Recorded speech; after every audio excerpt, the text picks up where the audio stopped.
Okay, just went live.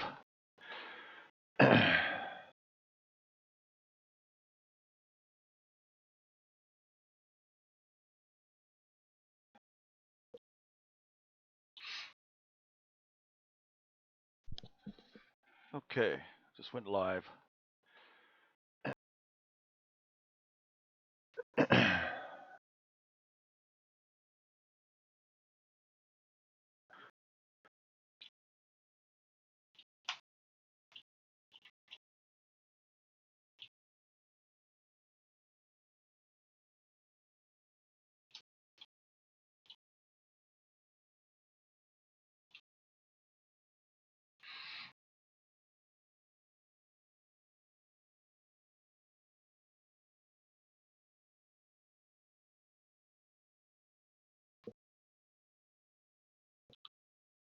Okay, I'm assuming you can hear me as well. So the delay, there'll be a delay on my audio and the video compared to the text chat. The delay will probably be on the order of 30 to 60 seconds. So if I see a question, it may be a minute before you hear me talk. Hopefully you can actually hear me though. All right. So Bill, I think the question you had was associated with focus. So I've got my camera cooled down already, as you can see over here. And there's several things we can do. Hi, Rosanna. First of all, I wanted to take a quick peek at my stars. I did a little bit of collimation checks. And I just want to take a quick look at these. It's not too bad. It's off in the corner. Take a quick look at that. It's not too bad. Quick look at that. Might still have a little bit of oblong images, but the collimation's better now than it was last time it was out. I tweaked it a little bit. So in any case, yeah, we're gonna have some clouds. So AP Tools, Bill, has this thing called an autofocus aid. So I'll bring that up. And you can record the results, you can loop the focus. But to start it, we have to use this is the focus aid. We have to pick a star. As you can see right there as a star. Now the thing with this though is, got the magnifier on as well. First thing you need to do in this tool, well, for your purposes, what you wanted to know if there was an FWHM reading, and there it is right there. Okay. So this is the little histogram that is used, and it will use one of the stars that I select to do an autofocus. But you could do this manually, and you could do this with this focusing aid by just running your live view if you wanted to, like so. Oops, let me turn that back off. I got it set up too high. I'm going to turn this off to. Can I move this? Yeah, let me move this out of the way. Change my exposure down to something reasonable for the live view. Let's say 4 seconds, okay? And, okay, it stopped. So now I'm going to do the live view at 4 seconds, and we'll see what we got for a star to pick from. Okay, so we've got some stars to pick from. We'll do this one right here. So you could use this to change your focus and get your peak values that you wanted to. Since you do it manually, you would obviously use your manual control. You pick whatever star you want to use this on. There's another one here. Take the exposures you want, and in live view, it'll just keep cycling through, and you can tweak that all you want. Okay? So that's what you do there. What I usually do is use this autofocus aid, which in AP Tools may or may not work well. It depends on the quality of the image coming back. The second thing you wanted to know is if you can see this in with the debayer on. And the way you do that, let me shut the live view off for a second, is you go over here to Tools, APT settings, select CCD, and here's the option you have: color fits preview, debayer. You turn that on, and then you pick the debayer pattern you want. Obviously ours is RGB. You have the same camera. So that'll make this display with the debayer on automatically, and bring back the images already debayered. Okay? So those are the two things I know about you wanted to hear or see a little bit about, is this focus mechanism. You use this focus aid to do that. Okay? Do you have any questions at this point?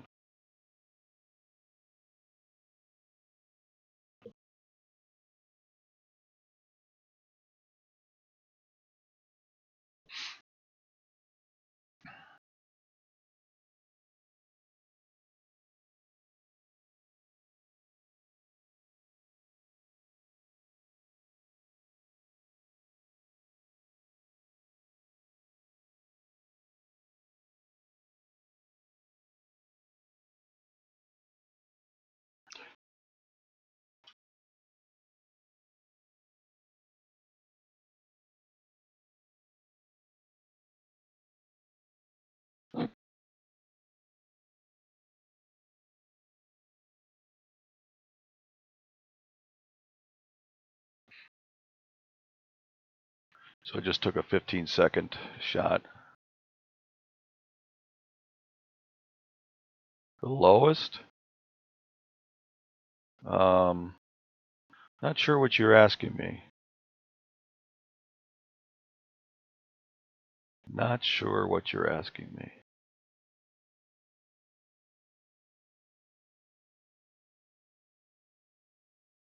I'm going to turn the live view off for a second and we'll just shoot a shot here. 15-second shot. I thought you wanted the tightest one, the highest value, not the lowest. Maybe you can explain to me what you're looking for. I'm not sure I understand.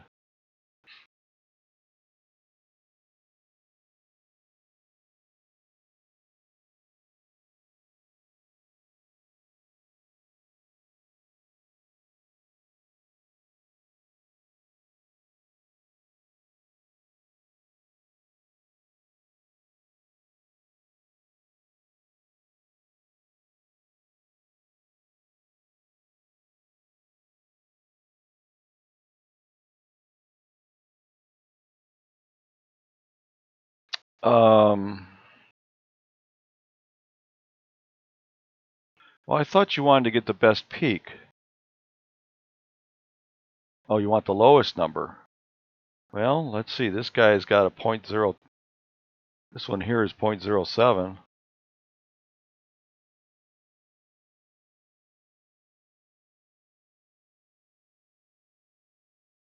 This one's 0.79. This one's 205. It's a brighter star. Let's see what we got here. This one says 0. You want the lowest one.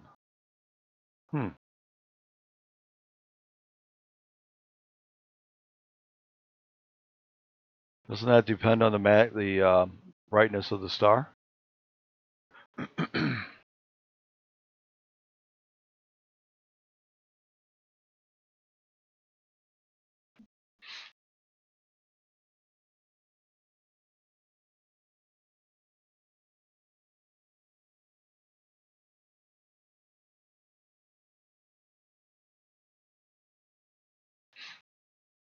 I'm shooting up in the Cygnus area right now.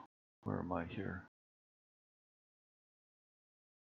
Do an example. Do a focus. Okay. All right. Let's oops. Let's minimize that. Let me do a live view on one of these, and let me drop the exposure down to 5 seconds so we can get a a decent time scale here. All right, let me look at this one right here. All right, Alright, let me go through and we'll do a manual focus. Let me bring up my focus. And by the way, you can get to your gear here too. So I've got a focuser here, but I'm going to use my normal tool.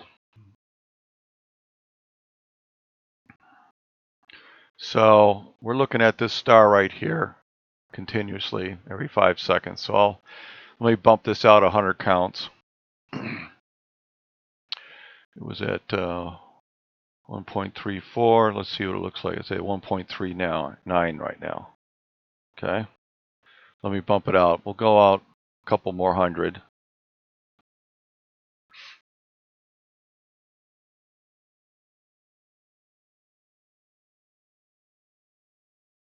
So it's going up, right? So theoretically, my focus is getting worse from your point of view. Let me go out some more. Go out to 3346, and it's going up higher, right? Right? All right, so let's go back in now.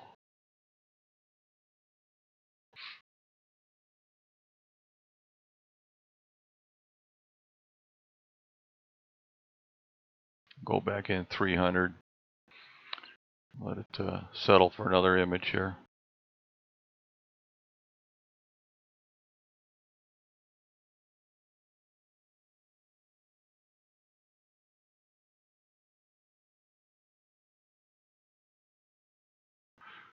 Go in some more.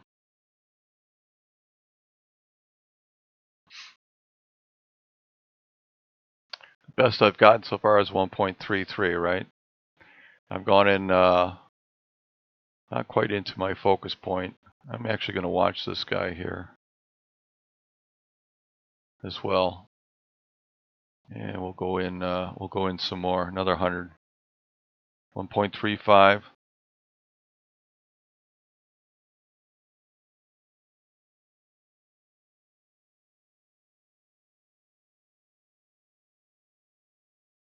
$1.24.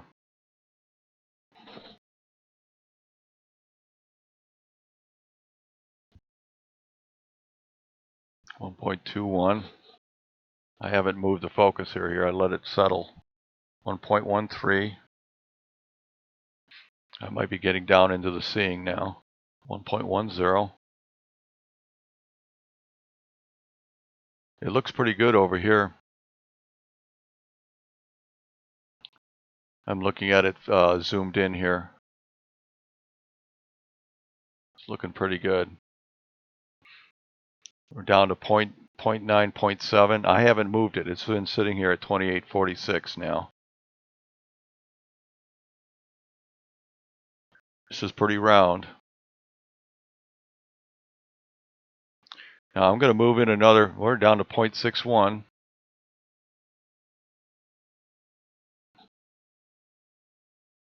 And the last one was, we're chasing seeing now.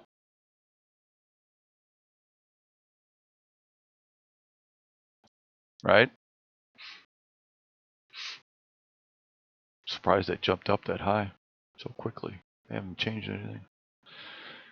Except for possible seeing. Okay, I'm going to bump it another 100 and see what it does. This really jumped up high. I'm surprised.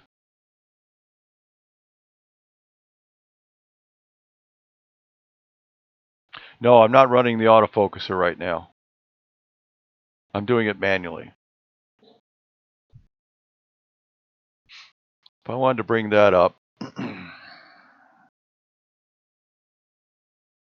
bring up PhD. Select connect to all. All right, see if we can find a guide star. There's a guide star. Let me throw my autofocuser on.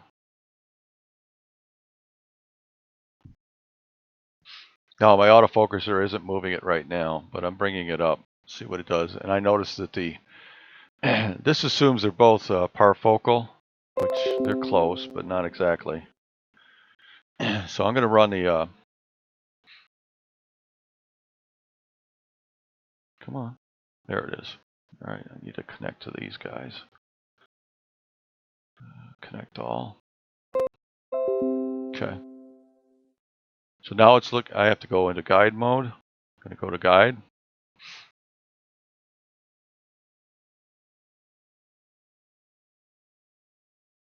Okay, now it's guiding.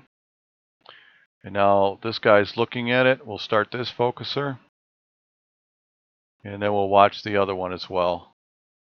See what it does. Because the autofocus is now going to take control. I'm focusing on the guide star and not this primary star. Which actually tells me they may not be parfocal. I may have to go out and tweak that. Because that star image looked pretty good on the focus aid coming out of APT. But this guy is trying to run a focus on it now. So it just bumped to 2907, 2883. It's moving the focuser now automatically. So we can keep an eye on this while we're doing a live view on that.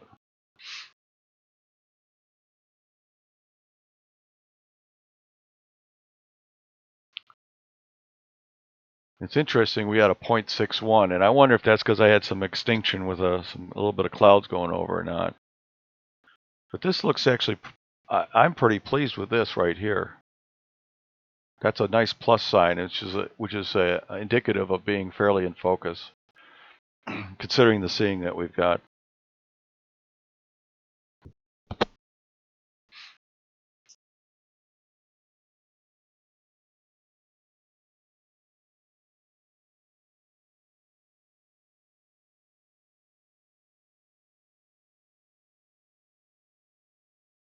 So my autofocuser's running right now. It's automatically managing the focuser right here. And we're chasing seeing. That's what I'm seeing here. It goes yellow and green. It's because of seeing conditions. And I'm taking images here about every 2 seconds. And it's guiding. And from my point of view, this is within seeing conditions right here.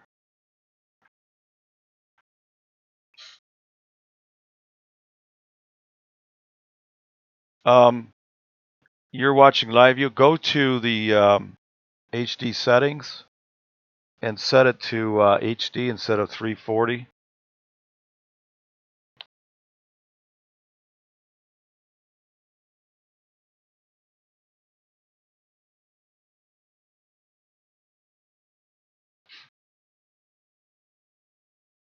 Let me know when you've done that. You should be able to see the screen just fine. You probably your YouTube screen is defaulted to like 480p. It should be at 1080p or better. You should be able to change that in the settings on the YouTube channel.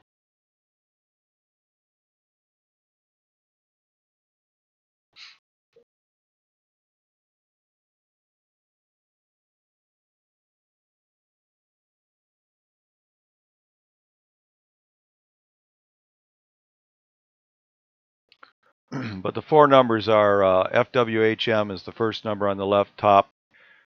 Best is what it's seen is 1.88. The HFD is 1.10, and the best it's seen there is 0.49.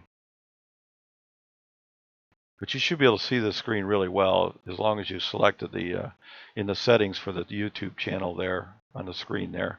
There's a little gearbox. You should be, or I think it is. You should be able to select settings and yeah, and select HD at 1080p. You're probably running like 480p. Go ahead and select the 1080p on there, and it should be, the image should be real clear on this screen. There you go. All right, good. Yep. So now you can see them all, right?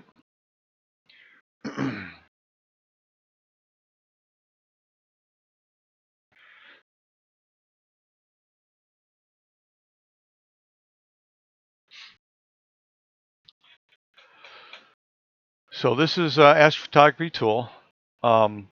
Here's your focusing aid. Here's your FWHM. It'll tell you what the best one it saw through some cycle. I'm not sure what HFD stands for.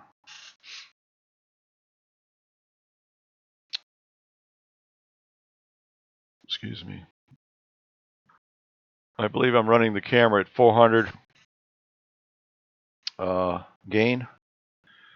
I think this is a decent focus for this star, which is off axis. It's not on the axis, so that's, to me, that looks pretty good. It's a nice square image. This guy's keeping the focus right around the 2900 count range, which is good.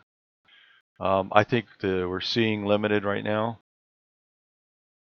Well, the guide star is not going to be round because the way this works. Let me pull up the PhD here. Come on. Let me pull this out and show it to you. Come on. All right. Doggone it. I got to move this over here. It keeps grabbing it back from me. Come on. Give me this star. Give me this thing over here. Okay. The on-axis guide port. Remember, there's a diagonal in there, and it lets near-infrared into the guide camera. And it introduces on purpose a little bit of astigmatism. So there's a lobe in the Y direction and a lobe in the X direction. And it uses that to determine if it's in or outside of focus. And it does a centroid calculation in real time on the for the guider. And in your case, you probably have a very nice round star for your tracking. Well, because of the way this is done here with my on-axis guider, this guy makes the decision on how to focus based on the shape, not only the centroid, but the shape of the image that it's looking at. Okay? If it was out of focus or if it was way in focus, it would be oblong in one direction. If it's out of focus, outside of focus, it's oblong in the other direction. So it helps. It uses that as part of the algorithm to determine if it's in focus or not. Okay.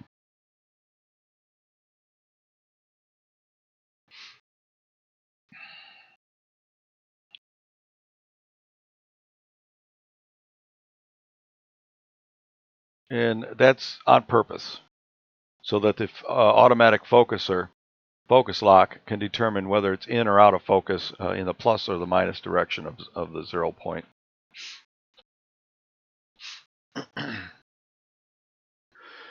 So when I make them parfocal, I look for a star that has 4 points to it, or even just round. If it's fairly round because of seeing, that's fine too.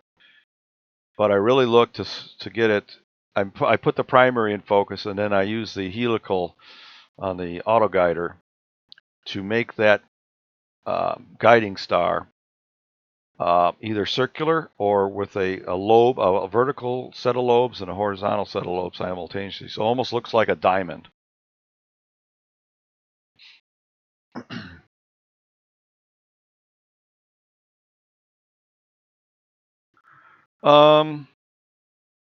Well, in this case, on this star, it's down to, it's the best I've seen is 0.47. Okay, but we're chasing seeing. That's, I guess, the problem. And I can go over to another star and see what that looks like.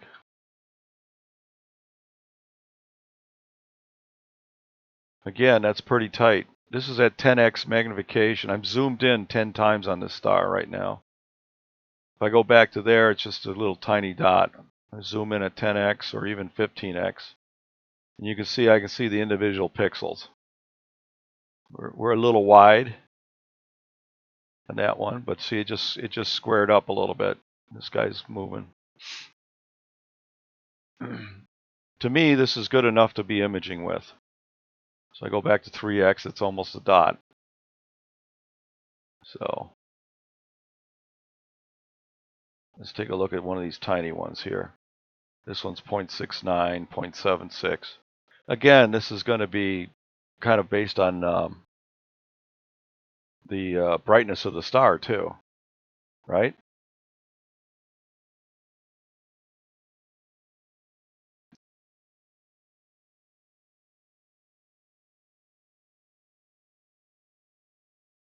This one's 0.18. I mean, that's pretty tight, isn't it? You'll have to tell me. Well, this one's at 0.10.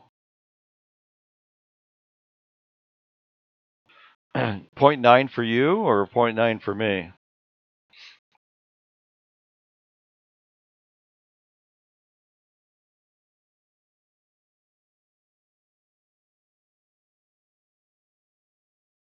Again, this is going to be based on the brightness of the star, too.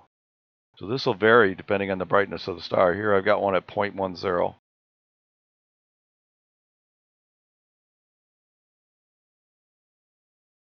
And the guide star is pretty well focused. Not too bad. Here's one, 0.03.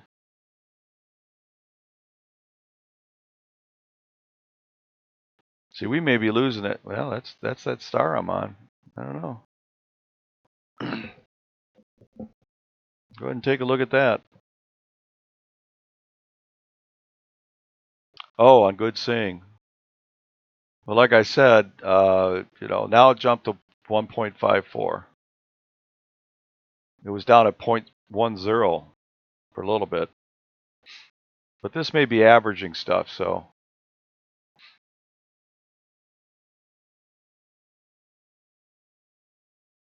Anyhow, that's the tool. And this is a color display.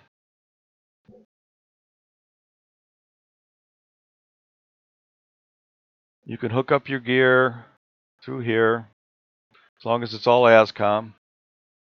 You can connect the scope, connect the focuser. Of course, you can connect your camera. It can either be a Canon or a CCD or a CMOS camera. It doesn't care. These are binned up 4x4 by the way right now. I'm not binning 1x1. Let's go to 1x1 binning. See what that looks like.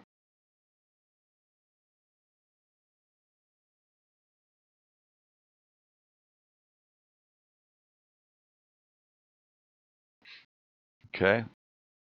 Let's look at we're at full binning mode here. Let's take a look at that. Okay. Yep. 1x1. I'm taking images with auto-aware right now. That's what the live view is doing. Let's take a look at this guy.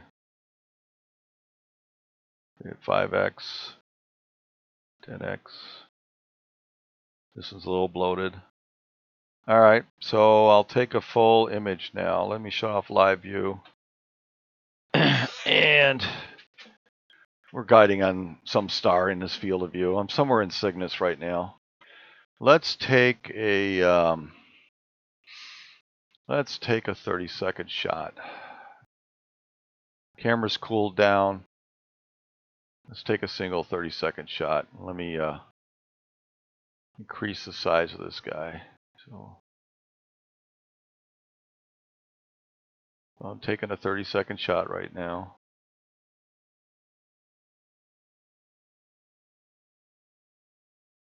Come on, let me grab this thing.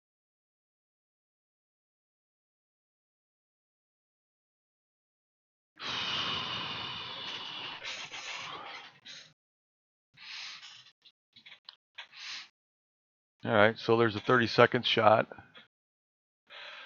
Let me maximize this. Nope, it's not going to work. I screwed that up. Why is this not going to let me slide this over? I don't understand. Here we go. All right. Looks like I got a little bit of either trailing, a little bit of off axis. But anyways, this is a color shot. You notice we got some color stars. Do the dumbbell. All right. Let's go and slew to the dumbbell. I'm assuming I still have sky, by the way. All right, here we go. Here's the dumbbell.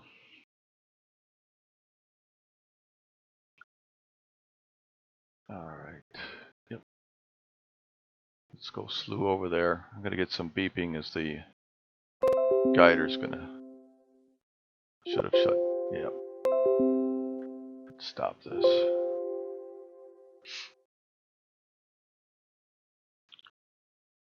Let's drop this back into here.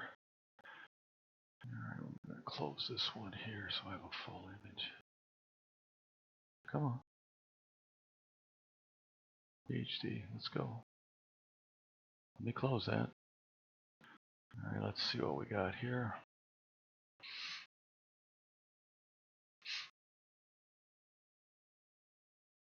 Oh, it's still slowing. What is it doing? Oh, it's doing something goofy. It should not be slewing still. Where did it go? I had this happen to me once before. I think this sucker just went out to lunch on me. Where did you go? I gotta check something. Hang on.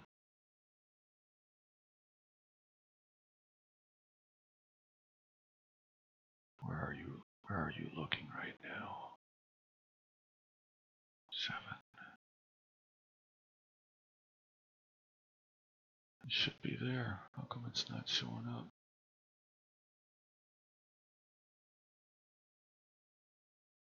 I'm not positive I'm actually looking at it. Hang on a second. No, we're not.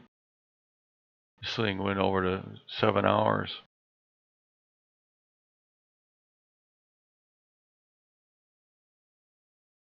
This did not go to the right place.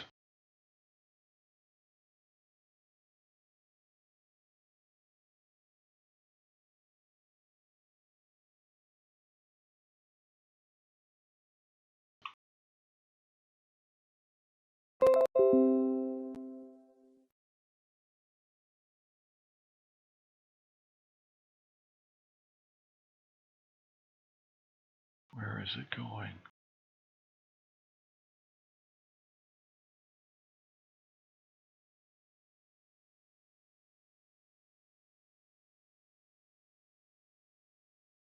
This thing is it's lost track of where it's at.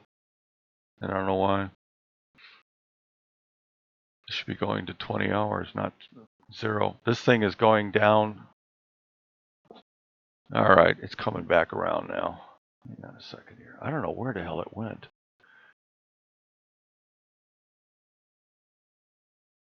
There it comes. It went off to La La Land.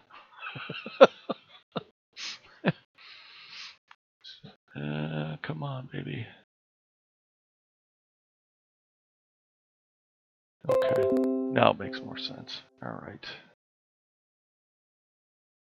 Went over to 7 hours. I don't know why it did that. Alright, let's take a shot here. And we'll shoot a 30-second shot. I'm not guiding right now, so I might get a little trail.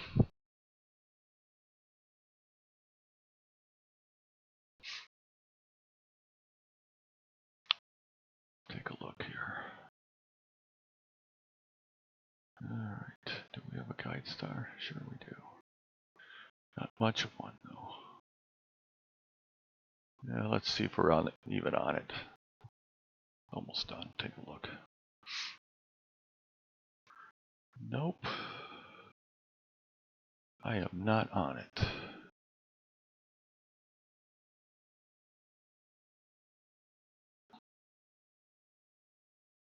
I am not sure the scope is pointing where it thinks it's pointing. Let me take a look here. I had this happen last time I was out. It did something goofy to me. 30 seconds should have brought that right in there.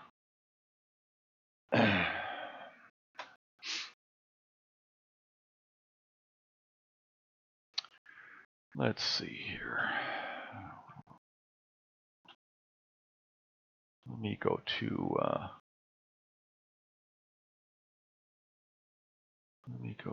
Vega. See what the altitude is here on this way now. Let's go to Vega and do another sync.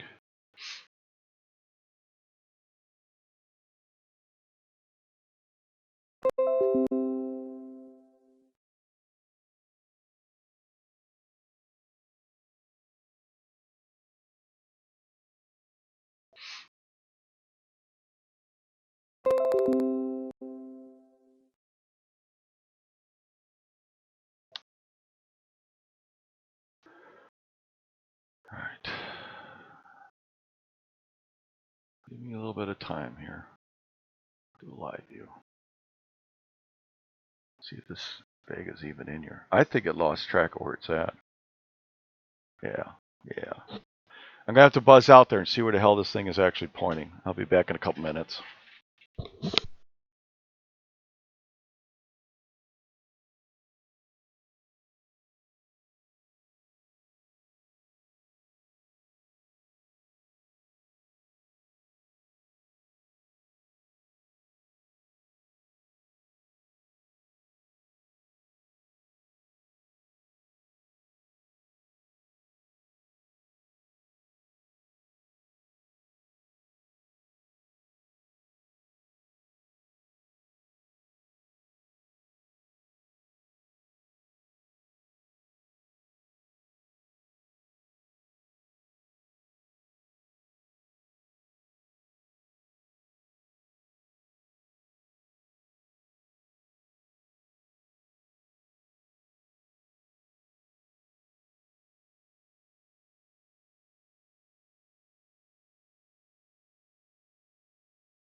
Okay, now we're on Vega.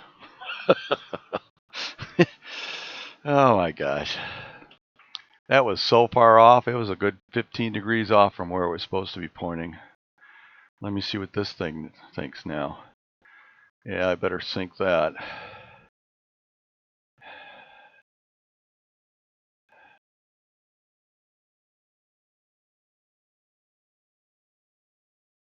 No. There we go. Look how far off that was. Holy cow. Something happened with the scope. I lost track of where it was pointing. All right. Now, let's go to the dumbbell. Excuse me.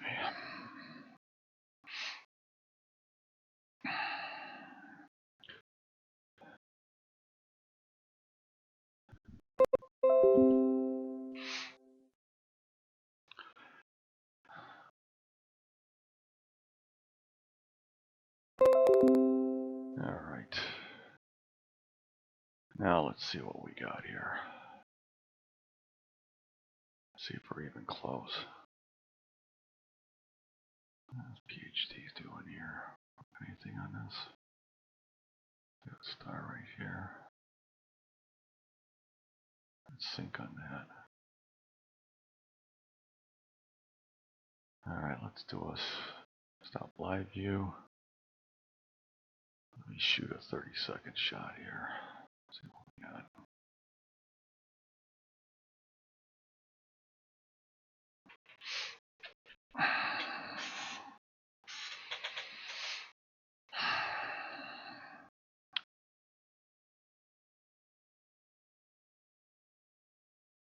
Tools.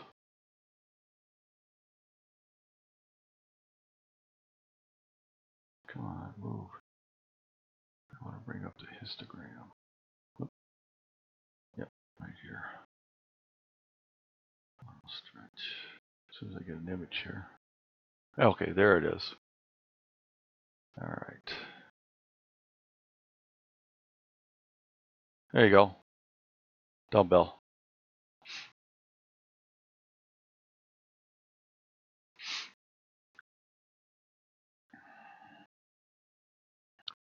Does that tell you what you want to know, Bill?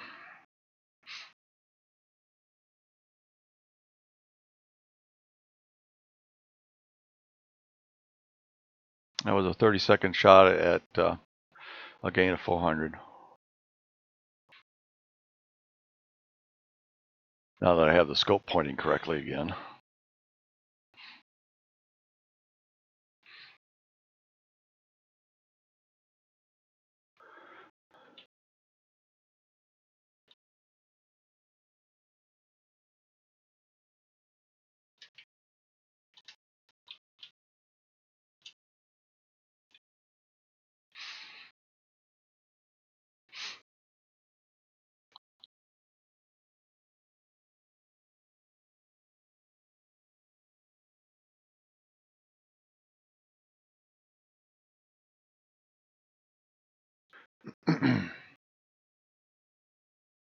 For those other people watching, I'm demonstrating astrophotography tool for Bill Beers. He has the camera that I've got. He wanted to see how this tool worked.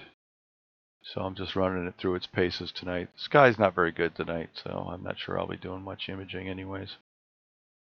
Now that's the cat's ass, eh? I don't know why my scope lost track of where it was at, but it was a good 15 degrees off all of a sudden. I get that once in a while. I have to go out there and realign again. But like I said, this tool, you just go into APT settings under CCD, and you can turn this on or off, whatever you want. So that's the color display. Okay. And that's a 30-second shot, and there's the dumbbell. So obviously it's a bright one. It's like 7th magnitude, so it's pretty easy to get. What else do you want to know?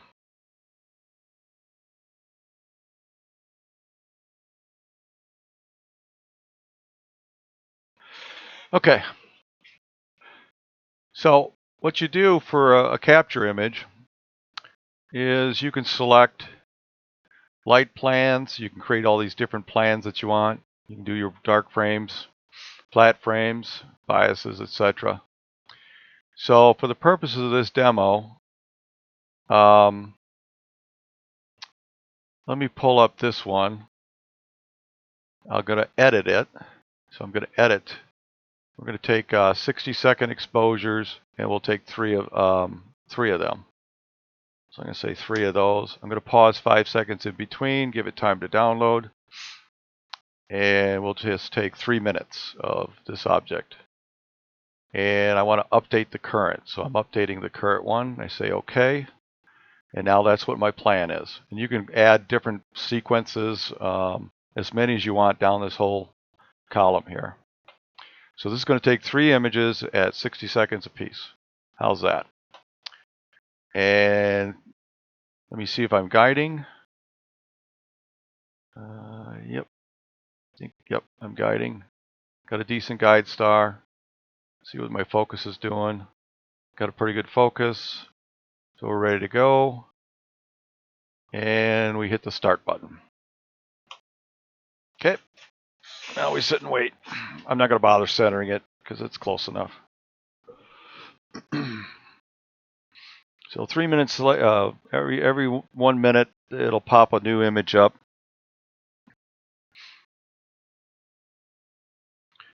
You just set your plan up and go. If you had a camera with a shutter on, you could put your dark frames on there. It would close the shutter for you and take your dark frames.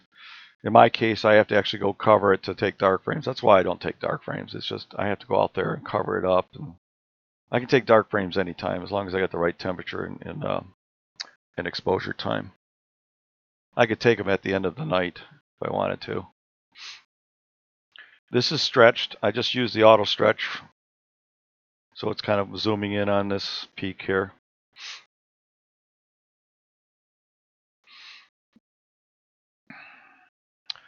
Okay, the first image is coming up.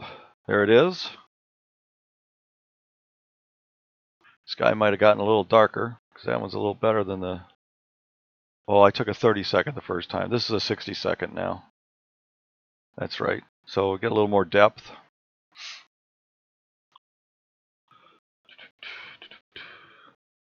So while that's taking 2 more shots, I'll be right back. I'm going to hit the bathroom.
No, it does not auto stack.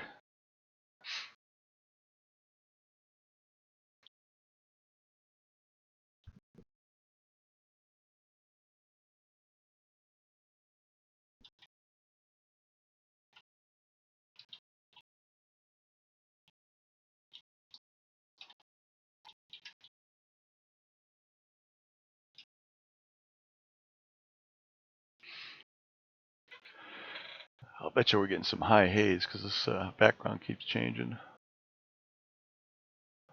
All right, so auto stack. I wonder if it's got something like that. I never even bothered to look. Let's see.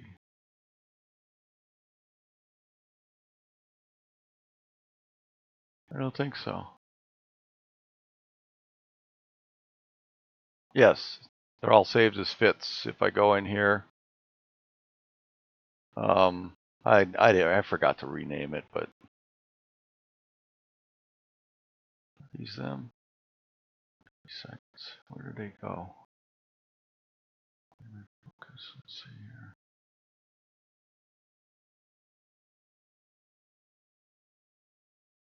I didn't rename these. These are 30. Here we go. Here's a 60-second one. 60. Okay, here's the 3. So they're all fits files. What I can do is I can do this. I'm just going to bring up Deep Sky Stacker. Yep, they're saved as fits files. Let's bring up DSS here. Come on. Right there it is. Okay. Let's open those up. And they are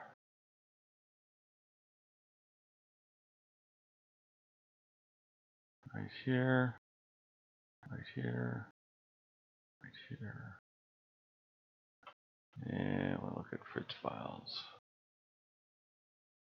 And let me find the 60-second ones here. 1, 2, 3. Here we go. 1, 3. Open it up. Check all. Register all. I'm going to use all 3 of them. And yep, that's good. Let me check one other thing before I do that. Make sure I got this turned on. Convert them. Nope, I got to turn that on. Yep, I usually do this on my main computer and not on the laptop, but I'm doing it on the laptop right now. This laptop will run that. Okay. And we do register. Okay. Okay.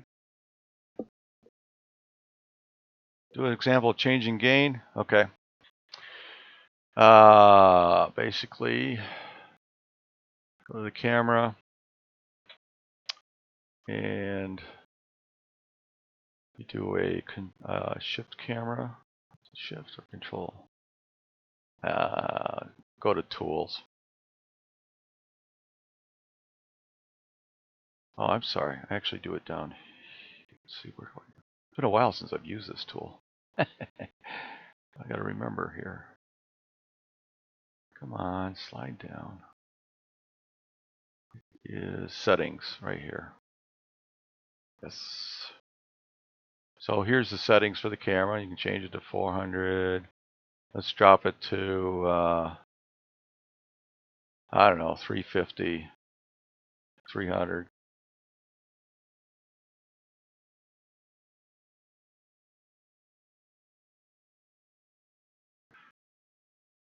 Mark, I'm running a 10-inch f8 Ritchie Chrétien RC as f8, and I'm using a ZWO ASI 071 MC camera. It's cooled to 0 degrees right now. Let's run it at 300, okay? Run this at 300. We'll take 3 more images. So I just dropped the gain down to 300. We'll run this sequence again. We'll start. While that's running, I'm going to pull up my DSS. It's finished what it's going to do. You notice it's got some color even in this TIFF file. And while I'm taking the other acquisition, I'm going to pull up Fix Insight. I'm going to process this image that we took. If you have any more questions, Mike, feel free to type in. I'm monitoring on another monitor. So by the time the other one's done, should be a TIFF file here now. Yep. Pull this up. All right, I'll go through my normal process. I'm actually processing this on the laptop that's controlling the scope. I don't usually do that, but I'm going to do that right now. I usually pull them across to, something's going on here with this screen here. Oop, lost my connection. All right, it's back on. I want to look at this real quick. It should have been debayered already since I stacked it. Yep. All right, we're going to do a extract.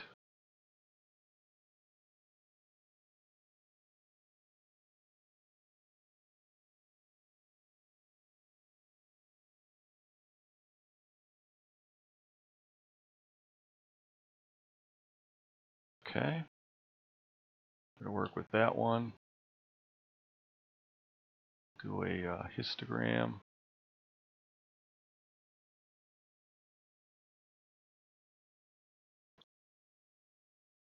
It's taking its time to pull this up. There we go.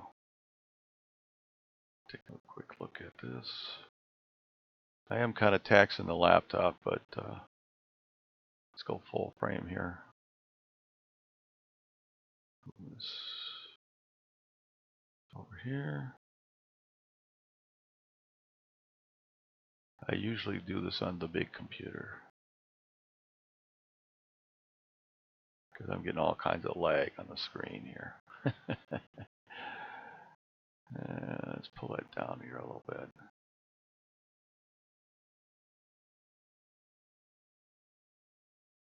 Yeah, I kind of like that.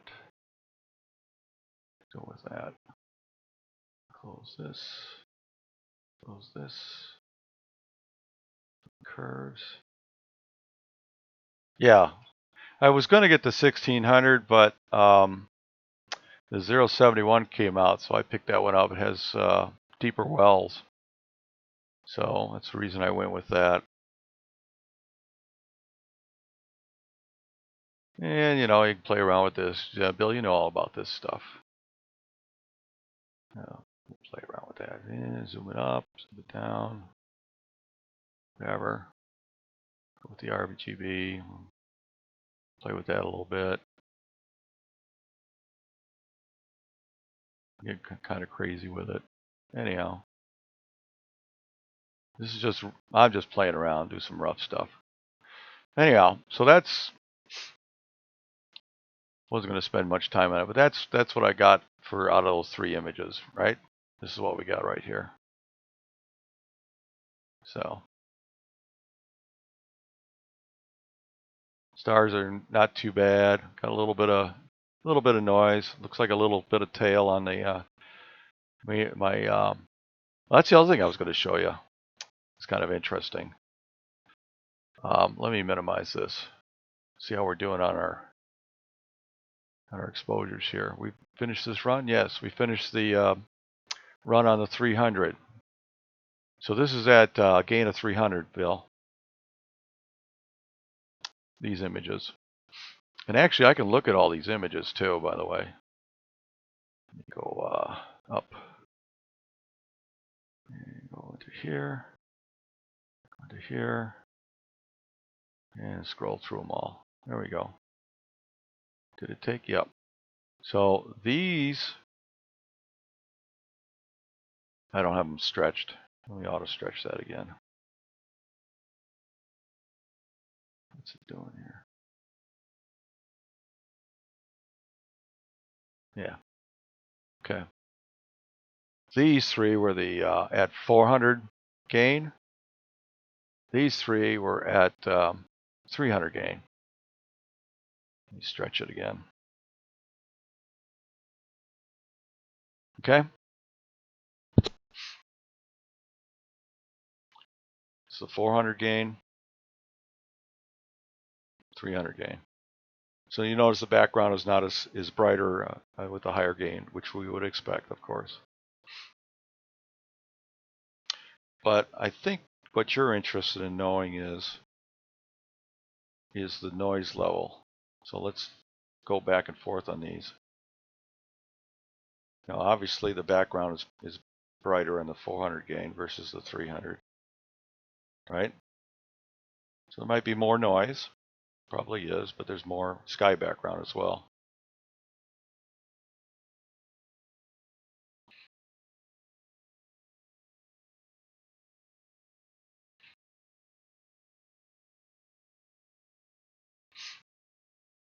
And I actually could stack all 6 of these now, really, because the guiding's pretty good.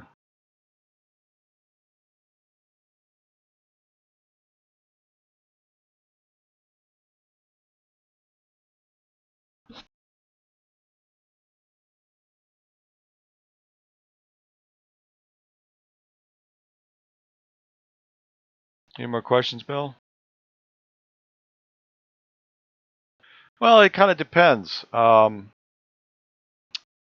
Maybe I should be. I mean, this is a bright object, remember? And I could take all that background stuff out when I process it, right?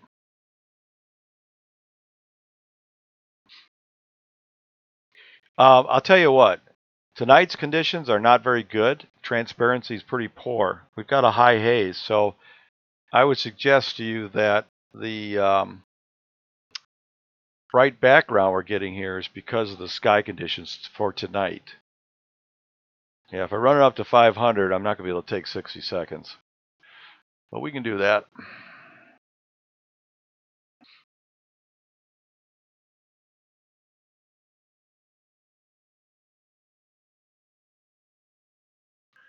This will get saturated because the sky isn't good enough for it tonight.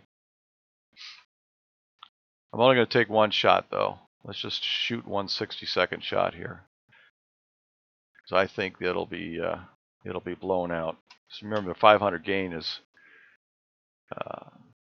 quite a bit more than the other. So we'll take one 500 at 500 gain, one 60-second shot, and this is going to be pretty much blown out. If the sky were darker tonight, I could get away with some of that, but we've got a high haze up right now. The sky's really poor. It's not what I call a good night. It's supposed to cloud up here by 1 o'clock in another hour and a half and start raining at about 4 or 5 in the morning.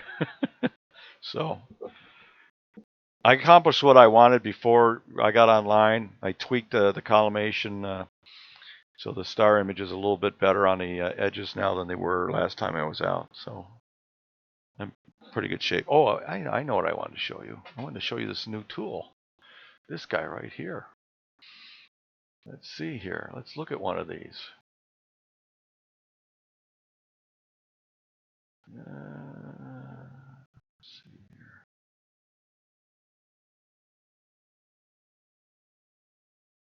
here. It just, okay.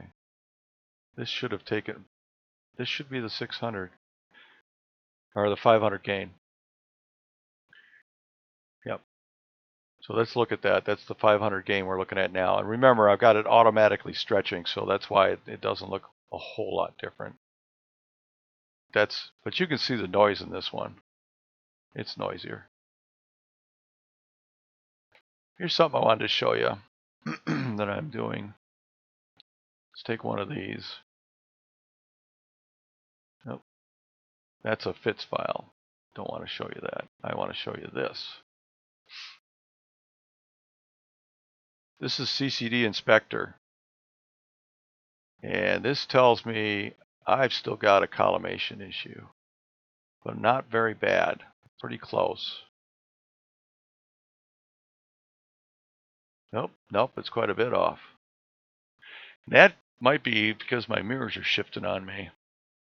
This is the tool I've been using. I was surprised how bad this looks actually when I just pulled it up. So my collimation is still off. I got a little bit of tilt, 48%. And the collimation is 4 arc seconds. I think my primary might be, or either my primary or secondary, or maybe even the camera is tilting on me when it slews around the sky, because the images I had earlier tonight on this were a lot better. Let me take a look at one of these. I'm going to look at this one here.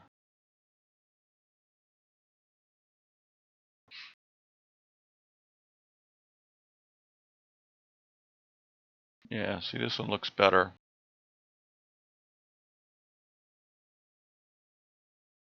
Got a little bit of collimation, only a half an arc second though on this one. This was taken earlier tonight. So I got a feeling I'm getting some flexure somewhere. In any case, that's what this tool's I've been using to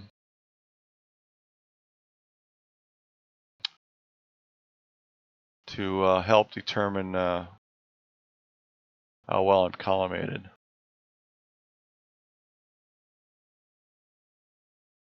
Okay, I'll shoot one at 30 seconds. Hang on a second. I want to look at this. Yeah, it's showing some tilt. Something happened in between the earlier tonight and tonight. Right now. All right, let me close this up. So let's take a 30-second shot. Shoot that.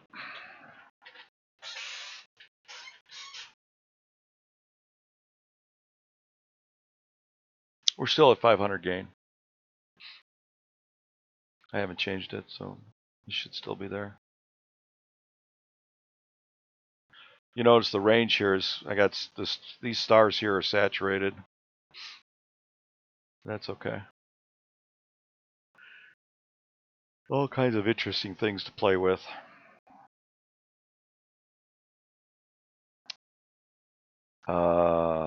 Interesting. There we go. 30 seconds. So an auto stretch. Boy, it doesn't like stretching there. Let me clear that. So that's 30 seconds without stretching it.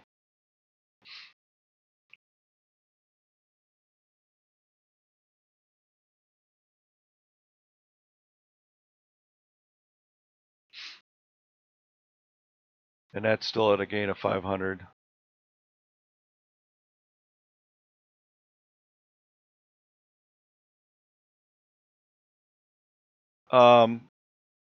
Mike, the screen, you're looking at the YouTube channel. See those little gearbox down the lower right hand side? Right now you're probably at 480p. Click on that and set it to 1080p HD, and you'll be able to see the screen better. It's actually on your end. I'm actually broadcasting at 1440p. But you can set it to 1080p. You'll be able to see everything on the screen really well. You just have to reset it for yourself. And that other tool was CCD Inspector. It allows you to characterize your mirror. Now, we're talking about looking at wavelengths of light now when we do this. That's why some of it looks really, really horrible. But it's really not. But it gives you an indicator of where you're at in terms of collimation and also tilt. And I have a feeling I got some flexure on the primary. I don't think those lock screws are holding it down real well. Let me look at this details again. Okay, and let me pull that up. Let's see, 144. Well, that date and time is totally wrong. Huh. Bottom one here. This is the last one I pulled up. Gotta look at the curvature on that one.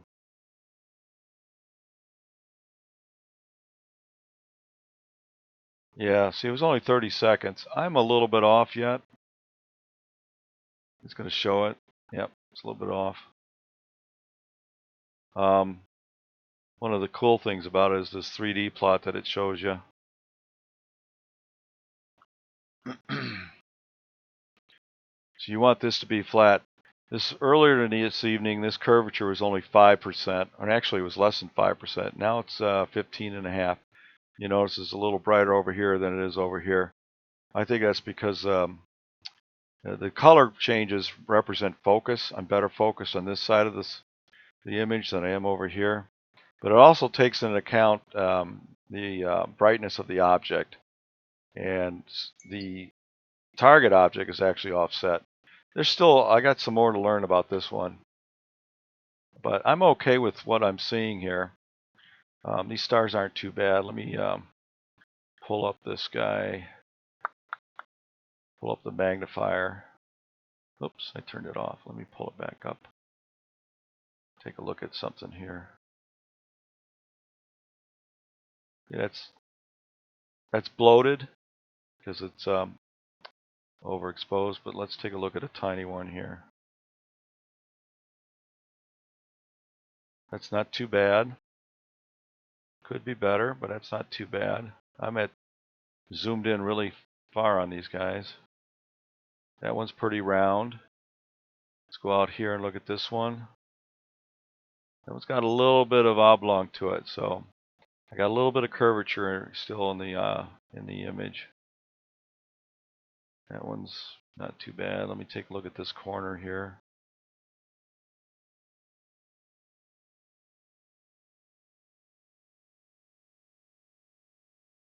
That one's actually not too bad either. Let's go look at the bottom corner. We're pretty close. We're about as close as I was a week ago when I took that NGC object.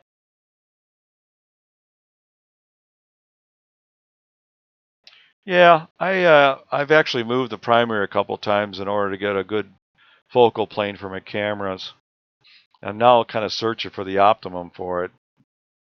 I actually had a pretty good shape on July 4th, and I decided to move the focus in 5 millimeters, and now I'm kind of fighting with it a little bit, but that's okay. It's not like anybody's paying me to do this.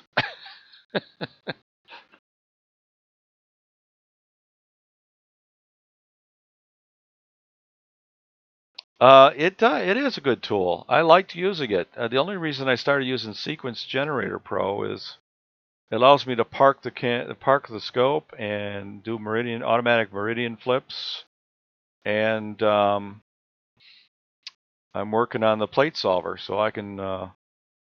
It's rare that I actually have to flip it and find it anyways. I usually start one up. I got 3 hours before it hits meridian, and I can go an hour past anyways. So it's rare that I actually have to do that. But no, I like using this tool. In fact, because it could show me the preview in color, whereas my Sequence Generator Pro doesn't do that.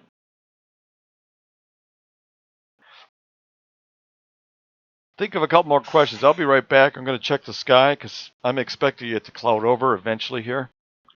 Let me see what my guider's doing. Well, it's still tracking really good. This is plus or minus a pixel.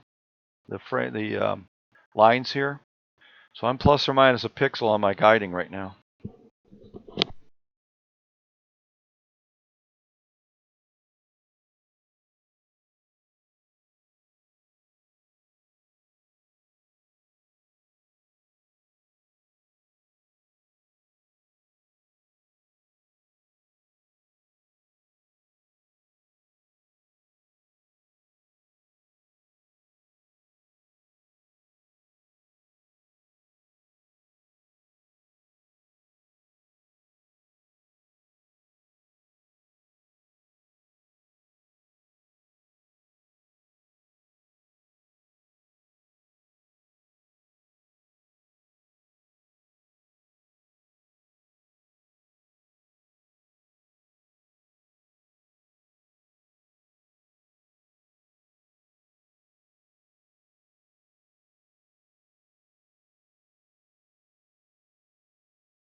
Mike, what are you using for capture software?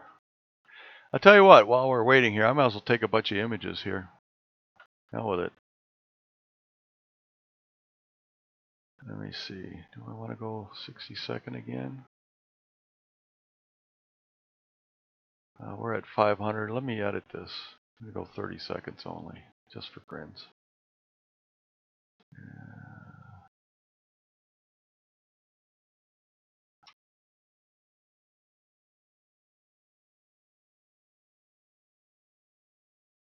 Okay.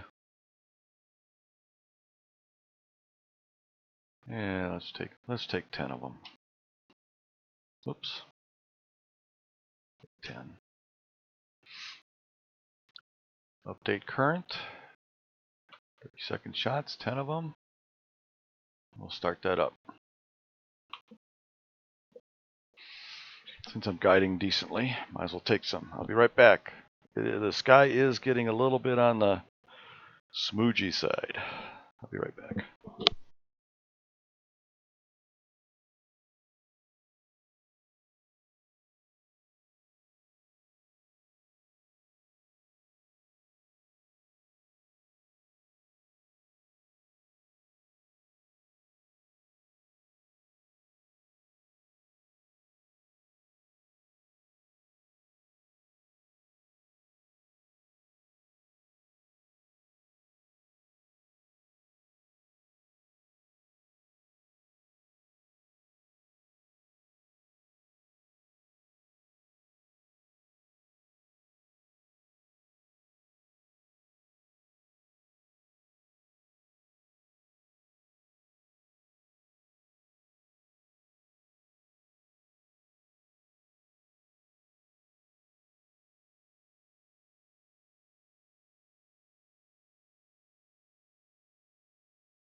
Yeah, APT Tools is free, by the way. And if you want to donate 20 bucks, then it's full functionality in the free one. All the 20 bucks does is there's a little line on top of the picture that says, if you like this tool, you might be willing to donate $20. So APT Tool is 20 bucks. It's pretty cheap.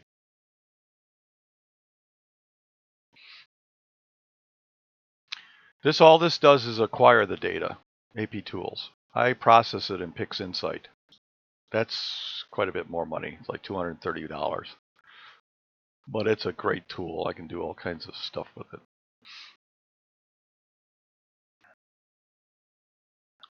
AP tools, astrophotography tool. You can run your. I run my Losmandy mount and my focuser and the camera all from this one tool.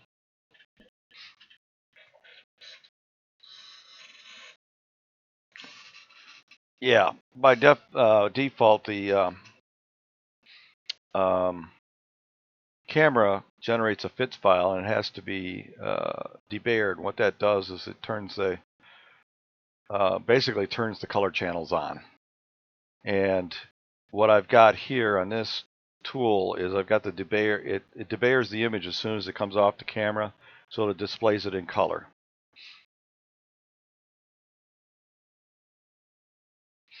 That's why I was showing it to Bill. He wanted to see how the debayer worked. And it works really good for visual, so you can look at what you're imaging. By the way, the clouds are running in from the west and the north, so I'm not going to get much more time. We'll probably be closing up shop here within the next half hour. I won't be able to take any images. The sky is really murky. Yeah, I started when I got this camera, the ZWO camera. I started using AP tools to run it, and I ran with this tool for I don't know a couple months. I've also got Sequence Generator Pro, which is $100, and it does more. It allows me to control the scope. I can set a sequence up to take whatever number of images I want. When the sequence is done, it automatically parks the scope, so I know it's in a safe place. I can have it automatically meridian flip and then reacquire the image and continue the sequence. I can control when it does that. This tool I can't. This one's a little more manual. All right, Bill. Yeah, I'm gonna. We got a. Let's see, how many more do we got in this? We finished the plan, so I've taken my 10 images at 30 seconds each at, I believe, at a gain of 500. Let me double check. Yep. So that's how it works. And I can. I'll probably take all of these images I took of M27 and stack them. So I've taken 10, 16 images. I can stack them all and see how that works out.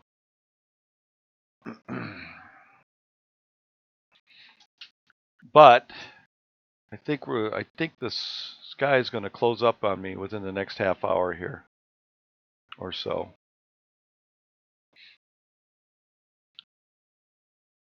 Yeah, I might as well take some more. We'll start this up again. We'll take 10 more. Any other questions, Bill? Or Mike?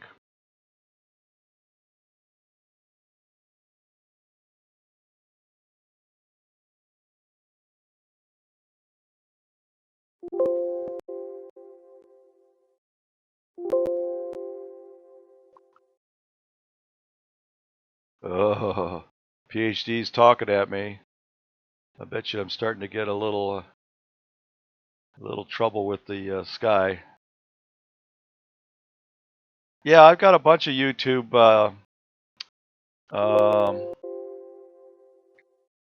I go live from time to time. I've done a bunch of these over the last several months. So if you subscribe to my YouTube channel, you can go down through the videos and look at all the ones where I go live. Some of them are 4-hour sessions where I've taken galaxies and a bunch of other stuff. Oh, I've done a lot of comet work too. That's the one thing that PixInsight does really nice is I can do a comet align on like 400 images and generate those. In fact, if you get on our Facebook, I don't know if you're on Facebook, Mike, but if you get on Facebook, look for Northern Cross Observatory. I've got an album there of some of the work I've been doing. Plus, we have a group called Boone Hill, where we have discussions about this stuff.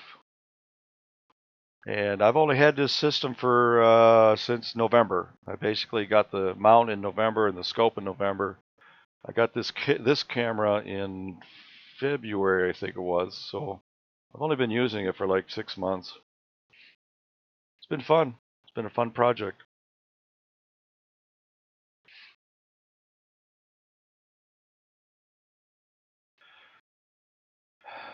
Got it fully automated. I can run it from. I'm sitting in my den. The observatory is 150 feet away. So I can run this remote. One of the keys is this focus lock, keeps the system focused for me. And of course the auto guider keeps it guiding for me. I don't even have the mount PEC trained. I haven't even PEC trained it or anything, so I'm really pleased with how it runs.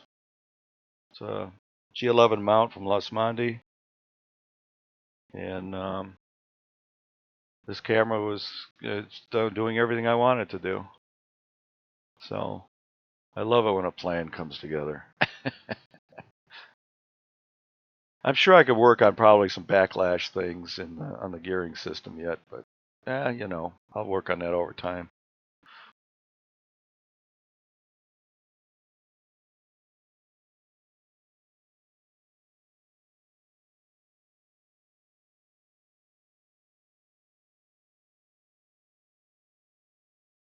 So that give you some ideas, Bill?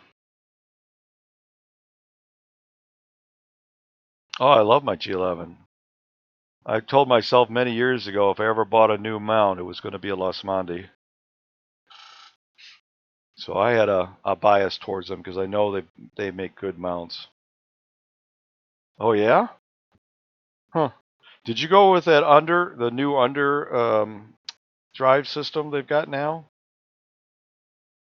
They've got the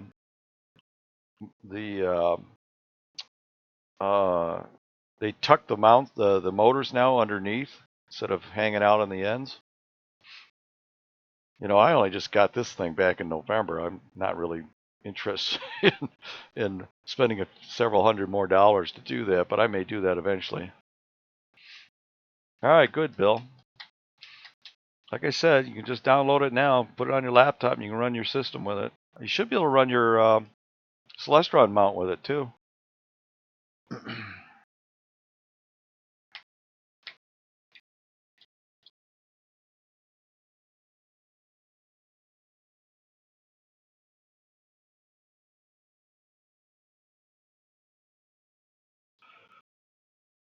We're on number 7.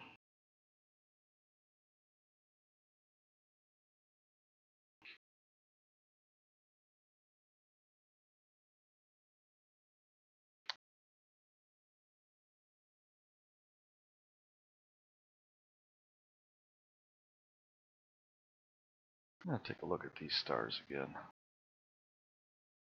What I'm looking for is round ones in the corners. It might be a little oblong there. I think I'm pretty close. I know I got that one said that my collimation's off. I may have to check the set screws and see if they're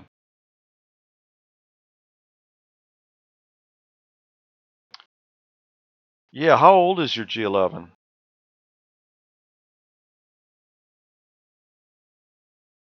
All right, Bill. Talk to you soon. Have fun up north this week.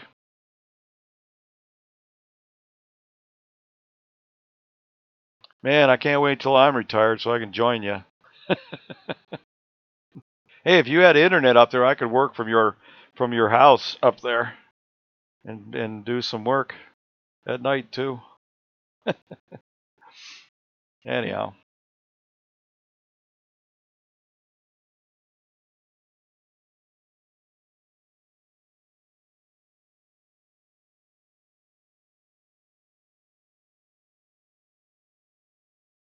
All right, this plan's done. I'm going to go take another check on the sky. I don't know if I'm going to be able to do much more tonight. Take care, Bill. See ya.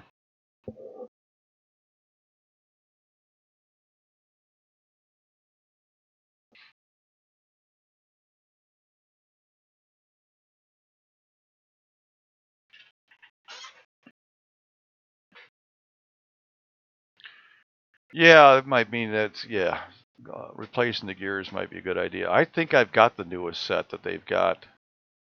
Like I said, I only just got this mount back in November, so.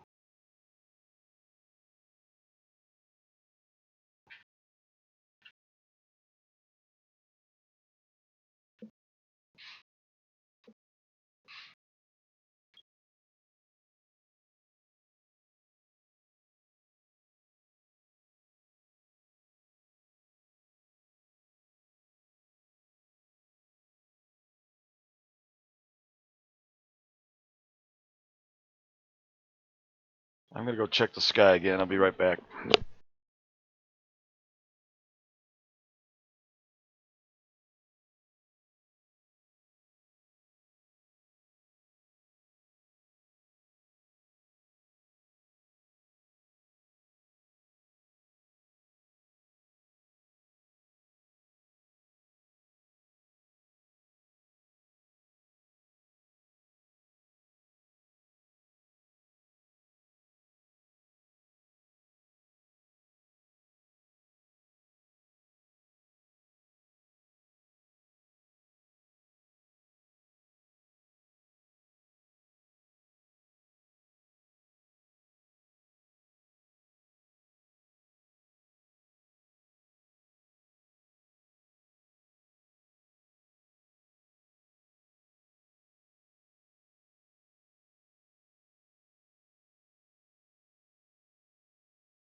All right.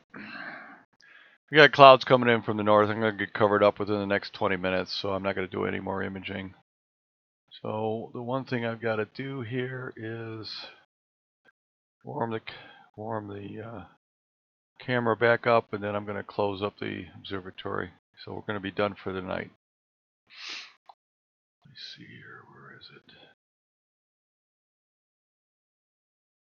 Camera. Turn on the warming aid.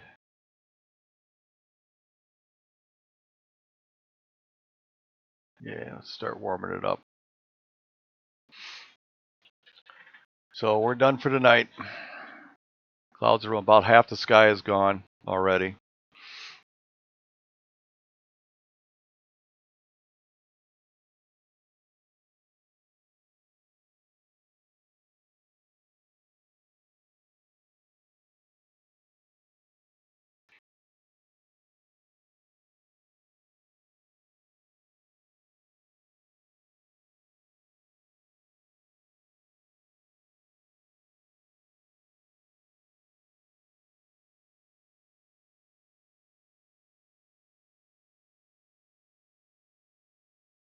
Yeah, I have the GSO, so it's probably the same exact scope.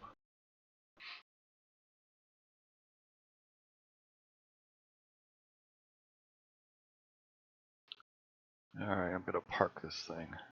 Hopefully it'll park in the right place. Yes.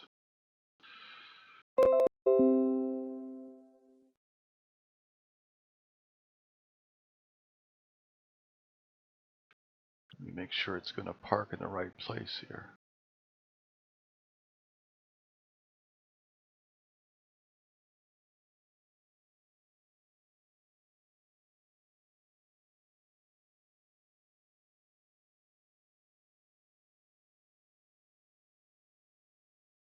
All right, here it comes. All right, good.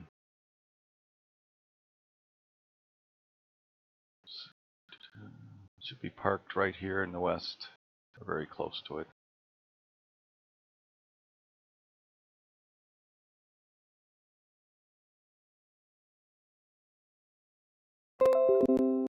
Good. All right, it parked.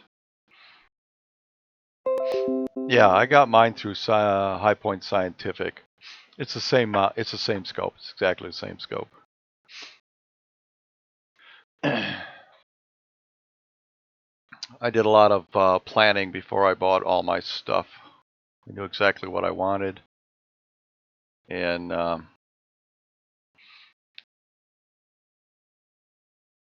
let's disconnect. Terminate that connection. Close this. Yes.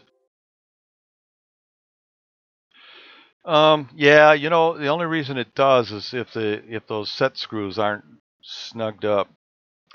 And part of that problem is you collimate and you push the set screws in and they sometimes move the mirror. But once you get the right tension, not real hard, you know, you snug them up, they should stay pretty good. But I've been messing with it, okay? I had to change the focal length to get the cameras or get the back focus out far enough to get my two cameras to focus. So I had to move the primary to do that. And once you do that, now you have to recollimate and you have to dink around with it. I'm in pretty good shape tonight. I had to tweak it. I knew I was a little bit out last time I moved it, so I had to tweak it a little bit. And but I noticed that through the images that I took, that mirror might be shifting just a little bit. So I'm going to go out the next clear night and see if I can snug those up just a tad to get them there. And I'm really close. I mean, I like the star images tonight were better than they were the last time I was dinking around with it. So I'm really close. And you're right, the collimation really has to be right on or you get oblong stars and all kinds of weird effects. But that's what you get with two hyperbolic mirrors. It's got to be right there. And the fact is, once you get it there, you really should just leave it alone. I've dinked with it 3 different times now, moving the focus point and all that kind of stuff, and I've had to recollimate it. It's very tedious, but I'm pretty close again. So I think I better stop messing with it. So once this warms up, looks like it's still warming. Once it gets warmed up, I'm going to shut down for the night because the clouds are rolling in. I got everything else. Let me turn off my focuser. Disconnect. And close that. Scope is parked. All I have to do is go put the... yeah, I picked that up because that kind of helps. It's a tool that, you know, it'll help you with. You think you're collimated with all your, you know, the Cheshires and all that, and the lasers and all that. It will show you the last little 1% you've got to tweak it, and that's where the tedious part comes in. You really want to, you know, get it to that, but you know, don't let it throw you off too much. You know, if it says it's within an arc second of being collimated, you're probably good to go. This thing is still warming up.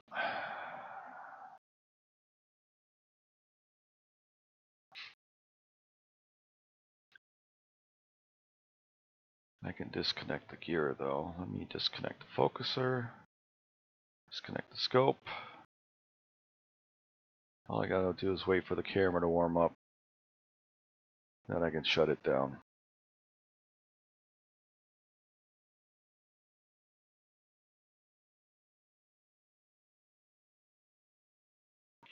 Yeah, and I'm still guessing on that because let me ask you this, Mike. Do you know what your current focal length is? And how much back focus you are and where your back focus is measured from? Because I've had discussions with OPT about that. Oh, okay. All right.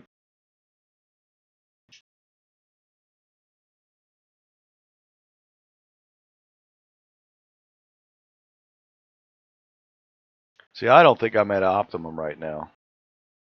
I'm close, but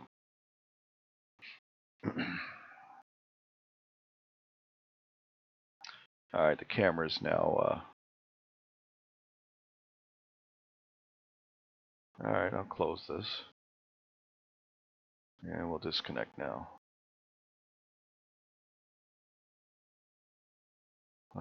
Let's turn the cooler off. Turn it off.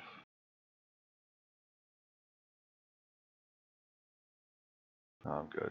I'll disconnect here.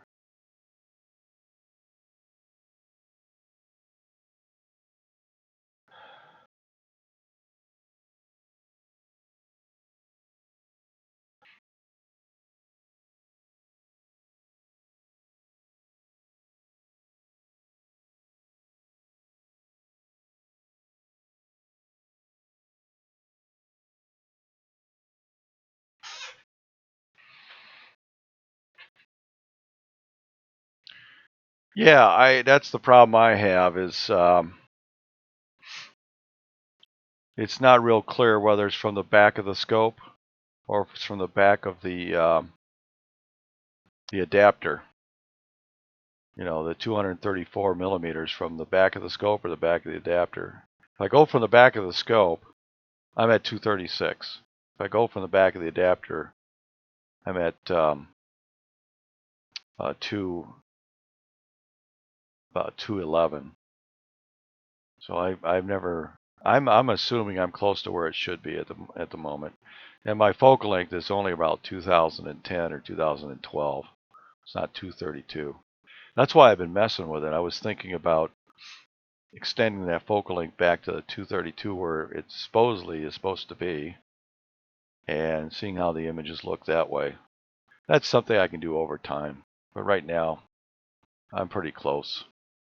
See this image that's on screen? This is the one I took 4th of July of NGC 6946. And this here is the supernova that's right there right now, where my cursor's pointing. And this came out really pretty good. I liked what this was. This is before I moved the mirror.